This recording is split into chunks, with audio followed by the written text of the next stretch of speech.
আমার পান গাছ কত সুন্দর হয়েছে। শুধু পান গাছ নেই, এখানে একটা আঙুর গাছও হয়েছে। এই দেখো আঙুর পাতা, অনেক দিন আগে কিনেছিলাম তো কিছুই হয়নি, এবারে ছাদে নিয়ে এসে রেখে দিয়েছি। বেশ লতিয়ে দেখছি গাছটা হয়েছে, তার সাথে পান গাছটাও হয়েছে।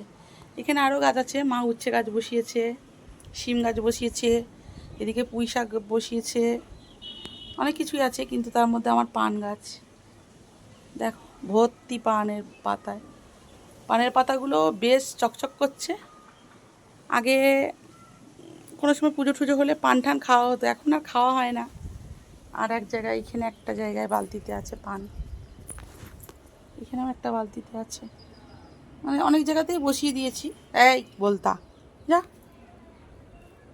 প্রচুর বলতা হয়েছে, ছাদে জঙ্গলও হয়েছে আর বলতাও হয়েছে। এই যে পানের পাতা,